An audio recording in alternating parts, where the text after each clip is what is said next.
Dan untuk bersembang lebih lanjut mengenai pertahanan awam ni, kita bersama dengan orang paling tepat sebenarnya bersama dengan kita hari ini, iaitu Penolong Prosedur Jaya Pertahanan Awam Cik Ghazali Abdul Rahman, Pengarah Bahagian Pengurusan Angkatan Pertahanan Awam Malaysia. Assalamualaikum. Waalaikumsalam. Terima kasih Syafiqah, Ridwan. Ya, dan selamat pagi Malaysia lah. dan juga selamat Malaysia lah. Tadi kan saya ada tanya awal-awal tadi, kalau kita tengok uniformnya biru, ada lagi orang keliru dengan rela. Adakah APM itu sama dengan rela? Jadi secara ringkasnya lah, apa tugas APM ini secara asas dia? Okey, secara asasnya kita Angkatan Pertahanan Awam Malaysia APM ini memang kita membantu masyarakat dan kita ada menyediakan perkhidmatan lah dari segi perkhidmatan kecemasan, emergency services, yang mana sekiranya ada sebarang kecemasan atau bencana, maknanya orang awam boleh call 999. Dan kalau Syafiqah Ridwan pun perasan, sewaktu berlaku bencana macam banjir ke tanah runtuh dan sebagainya, memang akan nampak anggota-anggota Angkatan Pertahanan Awam Malaysia yang berbaju biru ni akan berdiri di hadapan. Itu dia punya tu yang membezakan kita dengan dengan dari segi color baju pun berbeza sebenarnya. Bila kita bercakap mengenai pandemik COVID-19 ni, kita tengok barisan hadapan ada doktor, askar, tentera, polis, termasuklah juga APM. Betul. Pengkhususan APM sendiri dalam membantu kerajaan dalam tempoh pandemik COVID-19 ni bagaimana? Kalau ikutkan dari segi peranan atau penugasan APM sebenarnya ada banyak. Antaranya kita terlibat dalam penugasan untuk omnipresent, dan kita juga terlibat dalam jadi sekretariat di pusat-pusat kuarantin yang menempatkan warga-warga negara yang balik dari luar negara. Kita ada banyak dan di peringkat wilayah Ketua ni kita ada 25 pusat kuarantin yang terdiri daripada hotel-hotel dan juga ada dan melibatkan Institut Latihan Awam. Dan selain itu juga kami juga terlibat secara langsung apabila ada pelaksanaan PKPD, maknanya Perintah Kawalan Pergerakan diperketatkan. Yang mana di peringkat wilayah Persekutuan ini kita ada beberapa tempat yang kita telah ditugaskan, antaranya di Jalan Masjid India dan juga yang terbaru ni di Pasar Borong Kuala Lumpur. Dan sebanyak 5,000 anggota APM akan ditugaskan sewaktu untuk kita menguruskan krisis COVID-19 ini. Jadi dari segi pecahan tugas, dari segi pecahan tenaga kerja mengikut wilayah itu pula bagaimana? Okey, di peringkat kami di peringkat wilayah sebenarnya kami ada menggerakkan anggota dan pegawai daripada peringkat wilayah dan kami juga mendapat bantuan daripada beberapa negeri lah. Contohnya daripada Negeri Sembilan dan juga daripada Perak, dan baru-baru ni kami juga dapat bantuan daripada jauh sikit lah, daripada Kedah, daripada Baling. Pasal dia orang pada saya bukan apa, dengan adanya bila ada operasi hari sebegini membolehkan kawan-kawan kita, sahabat-sahabat kita daripada negeri luar ni dia boleh orang kata menimba pengalaman sebenarnya. Kadang-kadang kita tahu bila cerita pasal pandemik ataupun dari segi orang kata yang COVID-19 ni, sebenarnya semua tempat akan ada, mungkin akan terlibat sedikit, tapi dari segi orang kata bila dia punya impact tu banyak berlaku di wilayah Persekutuan. Dan kita perasan kebanyakan warga-warga negara kita yang balik dari luar negara ni kebanyakan dia duduk di hotel-hotel di sekitar Lembah Kelang. Itu nampak dari segi orang kata dari segi nampak penugasan kita di Lembah Kelang. Baik, seperti mana yang Ridwan katakan tadi, 5,000 anggota APM telah pun dikerahkan. Apa yang kita gusar sekarang ini ialah keselamatan pihak APM sendiri. Jadi apa sebenarnya SOP yang telah dijalankan oleh APM untuk memastikan mereka yang berada di barisan hadapan ini sentiasa dalam keadaan yang sihat? Okey, sebenarnya sebelum mana-mana pegawai dan anggota diarahkan untuk bertugas di peringkat ibu pejabat, contohnya di bahagian pengurusan bencana dan operasi akan menyediakan satu SOP dan dalam SOP tersebut mengenai segala perkara-perkara yang perlu dipatuhi oleh semua pegawai dan anggota. Khususnya dari segi apakah tugasan-tugasan yang perlu dibuat, apakah dari segi orang kata peralatan-peralatan yang perlu dipakai, terutama dari segi PPE, Personal Protection Equipment, pakaian perlindungan diri. Itu adalah penting kerana kita tahu bila cerita pasal dari segi wabak pandemik ini kita tak tahu di mana dia berada dan sebagainya, tapi memang kita mengambil telah menekankan kepada semua pegawai dan anggota kita supaya dalam tugas-tugas menghantar atau mengagihkan bekalan makanan pun sekiranya masuk dalam kawasan zon merah pun memang kita arahkan dia untuk memakai PPE lengkap.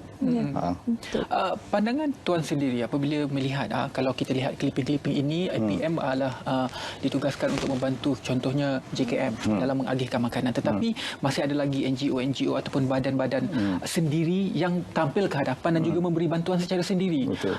dalam situasi ini kadang-kadang kita lihat berlaku pertindahan kuasa dan kita tidak mahu berlakunya perkumpulan manusia di satu kawasan. Bagaimana tuan melihat situasi ini di wilayah persekutuan khususnya? Pada saya di peringkat wilayah persekutuan ni sebenarnya kita dah ada satu mekanisme yang mana saya pun sebenarnya saya sebenarnya daripada Ibu Pejabat sebagai pengarah bahagian Persangkatan. Saya telah diarahkan oleh Yang Masyarakat Datuk Ketua Putrajaya Datuk Roslan Mia Wahab untuk membantu wilayah. Yang mana dari segi aspek pelibatan NGO ni pada saya itu tak ada masalah, pasal di peringkat JKM pun dah keluarkan satu macam SOP ataupun panduan.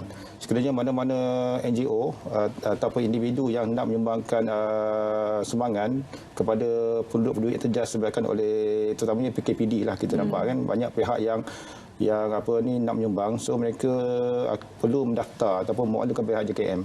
Pada saya ini perlu kerana dengan adanya makluman awal kepada pihak JKM, mana mereka yang akan menyumbang ni dia tahu apakah keperluan-keperluan asas, keperluan-keperluan utama yang perlu diagihkan, kerana kita tak nak sekiranya tiada satu sistem dari segi makluman awal ataupun dari segi recording dan sebagainya, rekod segala sumbangan-sumbangan ini mungkin menyebabkan akan berlaku lambakan lah. Mungkin barang-barang yang tidak perlu ataupun dari segi makanan-makanan yang berlebihan dan sebagainya lah. Sebenarnya sistem tu dah ada dah. JKM sebagai orang kata agensi utama yang yang akan memantau segala penerimaan dan juga dari segi untuk menyelaraskan dari segi agihan. Dan di situlah juga peranan APM, mana kita akan membantu pihak JKM untuk membuat agihan ke kawasan-kawasan ataupun kepada penduduk-penduduk yang telah ditangkap atau disenaraikan oleh pihak JKM. Sambung perbincangan kita mengenai apa peranan APM di wilayah persekutuan khususnya untuk membendung penularan wabak COVID-19. Tadi kita dah cerita macam mana tugas-tugasan yang dibaling APM khususnya dalam membantu JKM dalam mengagihkan makanan dan juga kebajikan masyarakat supaya terjaga. Jadi ramai jugalah orang tanya, dah tengok orang pakai baju biru macam tu lah. Macam mana kita nak sertai? Adakah ia orang kata sama prosesnya macam nak sertai polis dan juga askar? Sebenarnya dari segi untuk menjadi anggota APM ni sebenarnya memang ada syarat-syarat tertentu yang kita tetapkan, antaranya kena warga negara Malaysia dan berumur 18 tahun ke atas, dan juga dari segi pendidikan pun tamat tingkatan 3 pun dah boleh menyertai. Dan kita sebenarnya ada 2 skim. Untuk sukarelawan tak ada masalah, pasal boleh dimohon secara online di dalam website kita www.civildefence.gov.my. Mana sekarang ni semua dalam sistem, tak ada masalah. Mana-mana anggota, mana-mana individu yang nak mohon, pilih negeri mana, daerah mana dia nak berkhidmat dan sebagainya, dia perlu login dan mohon. Dan apabila permohonan itu diterima oleh pihak APM, kita akan proses lah. Mana kita akan panggil orang untuk hari latihan asas di mana-mana pejabat negeri atau pejabat daerah. Dan setelah melalui latihan asas, kita akan gerakkan orang lah untuk sebarang tugasan, dan dari segi kemahiran-kemahiran pun kita akan bagi dengan menghantar mereka ke pusat-pusat latihan APM. Setakat ke hari ini mungkin tuan boleh perincikan dengan lebih lanjut apa sebenarnya bantuan yang telah pun disalurkan oleh pihak APM sendiri? Sebenarnya sepanjang penugasan COVID-19 ini sebenarnya kami lebih kepada dari segi menggerakkan anggota-anggota dan pegawai-pegawai. Kerana kita tahu kita sebagai satu agensi frontliner, memang kita perlu membantu antara satu sama lain. Dan walaupun kita tahu bahawa dari segi lead agensi untuk COVID-19 ada KKM dan MKM sebagai sekretariat, tapi kami juga di APM juga merupakan salah satu agensi frontliner lah yang turut membantu dari segi menyumbang tenaga kerja. Kita tahu bila disebabkan dari segi wabak pandemik ini, kita memerlukan tenaga ramai sebenarnya. Bila saya pun dah hampir 6 hari 7 hari lah berada bersama dengan tim-tim daripada APM wilayah, yang mana saya boleh tengok bahawa dia punya cara kerja tu berbeza daripada cara kita buat operasi masa waktu banjir. Waktu banjir ni kita tak ada masalah, kita main dengan lumpur ke, dengan main air banjir dan sebagainya. Tapi bila kita pasti tak ada masalah. Kita tahu kotoran tu kita nampak kat badan kita. Tapi bila kita main dengan wabak atau namanya COVID-19 ni, memang kita perlu ikut SOP A, B, C, D, E. Contohnya apabila nak masuk kawasan-kawasan zon merah, kena pakai PPE yang lengkap. Kan? Dan kita pun kena ada dari segi jaga juga, dari segi jarak social distancing, kita kena jaga. Dan apabila keluar dari kawasan zon merah pun ada proses-proses, orang kata kita macam kita ni lah, kita kena bersihkan diri kita lah, disinfection dan sebagainya. Bukan setakat diri kita, dan juga peralatan-peralatan yang digunakan. Itu yang kita ni lah. Dan selain itu juga kami juga digerakkan untuk memberikan macam nasihat nasihat, advice kepada orang-orang supaya memastikan sentiasa mematuhi segala aspek-aspek yang telah ditetapkan oleh pihak KKM dari segi menjaga kebersihan diri, pakai face mask, dan in fact dari segi orang kata jaga jarak sosial tu supaya kita tak nak ada yang bersentuh antara satu sama lain. Baiklah. Lain daripada sumbangan diberikan oleh APM. Seperti mana yang kita tahu malam ni merupakan hari pertama, kali pertama perjalanan pulang pelajar daripada IPTA balik ke kampung halaman masing-masing. Apa peranan APM untuk malam ni? Sebab kita boleh jangkakanlah pergerakan bas yang banyak, kenderaan yang banyak juga. Bagaimana? Saya ingat dari segi peranan APM, kita sebenarnya kita akan tengok kepada apa yang mungkin arahan. Pasal dari segi pergerakan, dari segi patuan dan sebagainya, saya rasa pihak MKS ini akan menentukan. Sebab kita kena memastikan supaya segala tidak berlaku sembarang perkara-perkara yang ini. Dan saya percaya di peringkat session kuarantin, kita ada session kuarantin yang dijaga oleh pihak APM. Dan mungkin di situ juga APM akan melihat sekiranya ada mana-mana pelajar-pelajar yang mungkin yang berada di pusat-pusat kuarantin pun mungkin dia akan terlibat juga dalam proses untuk untuk dihantar pulang. Tapi kalau peringkat universiti dan sebagainya, saya rasa peringkat universiti dia ada satu mekanisme sebenarnya.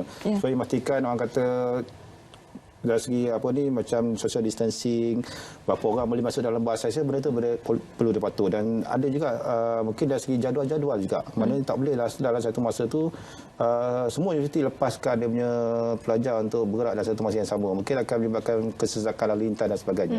Dan saya rasa di peringkat pihak pusat tertinggi atau pihak kerajaan mungkin dia dah ambil kira lah apakah dia punya SOP mereka semua supaya tidak berlaku kesesakan di jalan raya. Dan mungkin secara langsung kita punya tak nak juga disebabkan oleh keputusan ini menyebabkan ada berlaku lagi banyak kes-kes yang mungkin yang kita melibatkan dan sebagainya lah. Tapi saya rasa mungkin di pihak kerajaan dia dah ada satu mekanisme yang mungkin yang akan perlu diikuti oleh semua pengusaha-pengusaha universiti untuk memastikan pelajar-pelajar mereka dapat balik ke kampung dengan selamat dan ada kaedah-kaedah yang mungkin perlu dipatuhi. Dan APM hanya menunggu arahan daripada... Kita tak ada masalah. Kita apa-apa arahan memang kita akan saja menunggu. Apabila ada arahan tertentu dikeluarkan, kita akan menyediakan anggota dan kita akan bantu di mana-mana yang tempat yang dirasakan sesuai untuk kita nampak APM. Baiklah. Pasal kita punya tugas ni pelbagai sebenarnya. Dan kita tak terlepas hari ini sudah kita menyambut 4 Ramadan. Mungkin apa perbezaan sambutan Ramadan APM sendiri berbanding dengan tahun-tahun sebelum ini? Kalau tahun sebelum ini bagaimana APM menyambut Ramadan itu? Dia sebenarnya pihak APM ni sebenarnya kita dari segi Ramadan ni sama je setiap tahun. Daginglah sama ada macam waktu COVID-19 ni. Kadang waktu Ramadan pun kita juga terlibat dalam pelbagai situasi contoh kes banjir, tanda gunta sebenarnya kita punya tugasan ni teruskan seperti biasa sebenarnya. Dan kita juga menyediakan perkhidmatan 24 jam.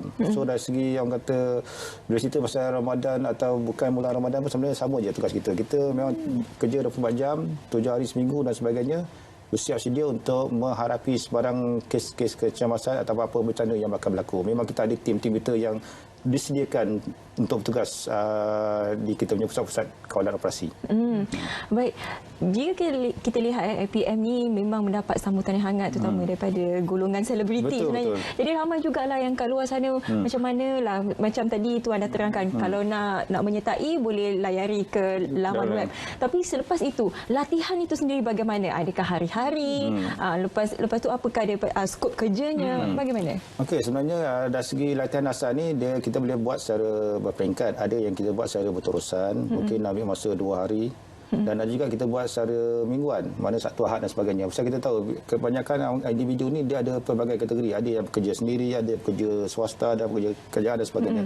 So kita punya dari segi tempoh latihan ni kita boleh sesuaikan dengan keadaan ataupun kategori individu yang nak memohon untuk menjadi anggota APM. So rasa itu bukan satu isu yang besar. Pembahagian tugas kepada anggota APM, contohnya dalam COVID-19 ini, di luar waktu COVID-19 itu, jadual tugas APM itu disusun berdasarkan jadual kehidupan mereka, kerja mereka ataupun bagaimana? Dia sebenarnya kita beringkat kita cerita pasal pusat kawalan. Kita ada satu pusat kawalan yang akan beroperasi selama 24 jam. So satu shift tu akan dia satu shift 8 jam tugasan. So ada 3 shift. Dan itu memang kita dah tentukan lah. Kita dah tentukan. Maknanya dia akan ada, dia tahu nama dia masuk untuk shift 1, shift 2, shift 3, dia akan datang untuk tugas. Itu tak ada masalah. Dan apabila berlaku sebarang bencana dan sebagainya, memang di situlah kita akan mengerahkan anggota-anggota tambahan dan sebagainya untuk sama-sama membantu. Pasal kita bila berlaku bencana, contoh macam COVID-19, kita perlukan tenaga kerja yang ramai. Pasal dia punya cara kita buat operasi itu berbeza daripada cara kita beroperasi waktu kita menghadapi banjir dan sebagainya. Memang saya nampak dari segi waktu-waktu COVID-19 ni memang kita perlukan tenaga ramai, dan di situ saya ambil kesempatan pagi ini supaya ingin menyerulah kepada mana-mana anggota-anggota APM yang ada di luar sana supaya dapat menghubungi pejabat-pejabat Pertahanan Awam daerah yang terdekat dan melapor diri supaya kita tahu bila kita perlukan tambahan tenaga lagi dan sebagainya, maknanya semua pejabat-pejabat baik di peringkat negeri, daerah, dia ada anggota-anggota yang memang siap sedia. Kerana anggota ni dia ada tapi dia tak tahu sama ada tugas ke atau tidak ada tugas untuk dia datang. So lepas tu bila kita kena tahu, macam pihak pengurusan ni kena tahu berapa orang anggota yang melapor. Di situ dia boleh susun tugas-tugas dia. Ada tugas dia banyak. Ada yang tugas di contoh bantu pihak JKM, ada yang tugas di pusat kawalan operasi, ada yang tugas dari segi kita buat juga rondaan kan, omnipresent dan sebagainya di tempat awam dan sebagainya. So pada saya dari segi tugas tu banyak sebenarnya. Kan? Tapi yang penting adalah kita nak tahu berapa ramai anggota-anggota kita di luar sana yang sedia maklum bahawa kita perlukan tenaga dia orang untuk dia orang datang membantu pihak APM. Itu yang kita minta. Baiklah, terima kasih banyak-banyak kepada Tuan berkongsi kepada kita bagaimana peranan APM sendiri dalam menangani wabak COVID-19. Banyak sebenarnya peranan yang dimainkan oleh APM itu sendiri. Yang penting mereka ini adalah frontliners. Bukan sahaja mereka, pada saya semua yang berada di rumah yang menonton Selamat Pagi Malaysia yang duduk di rumah juga adalah benteng utama untuk kita melawan COVID-19. Tahniah diucapkan kepada anda.